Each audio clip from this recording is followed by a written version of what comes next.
Okay, hi everybody. Listen, I'm suffering through a really bad cold, sneezing, runny nose, sore throat, that kind of thing. But I wanted to try to make a video anyway, so I'll power through it, which is more than I could say for the idiot in this movie, The Whale. Now, I wanted to watch a movie, and this is a burned copy of The Whale. I was interested in checking this out from 2022. Somebody had made me a copy of this movie. Thankfully, I didn't have to buy it. Thankfully, I didn't have to waste my time going to the theater to see it because I absolutely hated this movie, and so much so that I didn't want to finish it. Okay. And this doesn't happen very often. This is, I've been watching movies my entire life. And I think in the movie theater, I think I only walked out of the movies, maybe two movies that I could remember walking out on, maybe. I would have walked out on this because they lost me. And I looked at the timing to see how long the movie was on. They lost me by 68 minutes into this. The 68-minute mark, or 69-minute mark, I was like, I'm done with this. This. Sometimes a movie goes to the point where it's irredeemable. It cannot redeem itself. It's gone over the line. And this piece of garbage absolutely did. Now, this is not an official review because, in all fairness, I didn't watch the whole movie, but I do know what happened because I was curious enough to check out a video that was up that said The Whale in 16 minutes. So by going through this video, I was able to like spot check the rest of the movie just to see if things improved. And from what I can see, they did not improve. They do not improve. Basically, it's the story of a big, obese, hundreds of pounds overweight man played by Brendan Fraser. The reason that I was interested in checking the movie out was because I figured, well, this must be a really good performance from Brendan Fraser. And I said, I'll bet you he'll win an Oscar for it without seeing it because I just knew because of the type of movie it was, because of the type of performance it was, because of what Brendan Fraser had to do by gaining weight for the role. I figured that enough would make him a sure bet to win. And sure enough, without even seeing the movie, because these things are so predictable, the Oscars and stuff, the awards in general, whatever they may be, Oscars, Golden Globes, whatever he won. Sure enough, it did happen. He did win. But the thing is, I thought I had remembered reading that even though Brendan Fraser gained a lot of weight for this role, I don't think that he actually it was all him. I think some of it was CGI. I don't know. It's not all Brendan Fraser's body. I think some of it's CGI. If you can correct me if I'm wrong, I don't really care per se. But what got me about this movie, and as I say, I can watch any movie pretty much all the way through as a movie buff. I usually will see a movie all the way through. Even if it's not good, if I'm not enjoying it that much, I'll watch the whole thing and see it through. The reason I stopped this movie was because it was 2 hours, and I could tell all along I was hating it. And when we got to the hour and 10 minute mark, that was just about where it was, 1 hour and 10 minutes, give or take. I was like, this thing isn't getting any better. I don't care what happens from here on in. I don't care if after the 70-minute mark, I don't care if this thing turns into a masterpiece. It's too late. The first hour and 10 is too morbid. Just, I don't know, miserable and depressing. And what I didn't like about the movie is, I'll tell you a little bit about it. There'll be some spoilers, maybe, but not exactly. Like I said, it's about a guy that's really overweight. He's very depressed. He eats himself to death, that kind of thing. Never wants to go to the hospital. I mean, his blood pressure is 238 over 134.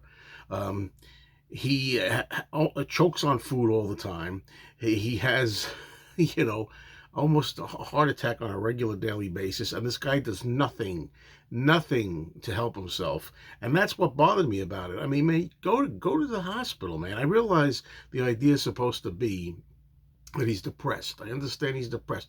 But a story like this, what you want to see, I think, is you want to see a person who starts out being morbidly obese, hundreds of pounds overweight, and then gradually starts bettering himself and picking himself up and doing something about it. I mean, if you can't even walk, if you can't bend over to pick something up, if you can't even stand up without the help of a walker, you need to go to the doctor. You know what I mean? He also has a friend who comes over, an Asian woman, and I will say that the Asian woman, she has some good scenes in there that I saw, a couple of moments. She was a really good actress. She had some good emotional scenes, and that was interesting. But she was basically, for the most part of this, that what I could see, an enabler. She just enabled him. And the worst part of the movie, as anybody will agree who's seen this, is a young teenage daughter character that this man has, who comes over to see him, and she hates this guy. She hates her dad because, well, I'm not going to go into the whole story, but there's reasons why she's justifiably angry. Let's just say dad left her when she was 8 years old, and she's never forgiven him. But she is so obnoxious, so nasty, so despicable, so disrespectful, so constantly uh, offensive to her father. It made me disgusting. I was disgusted the whole time I was watching it. And I was waiting for a turning point, kind of. The only thing I could see is that even though she was a real bitch with a capital B to her own father, it's so unlikable. The only thing that happened out of this, I'm going all over the place because I'm so pissed about this, is that he says, "Oh, but you're amazing.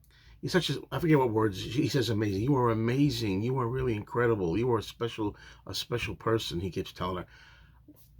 Are you? Has that all that weight you gained affected your senses too? Didn't you see that she's a piece of crap? You know. And anyway, I just couldn't take it. After about 70 minutes, I was like, "There's no redeeming qualities to this thing."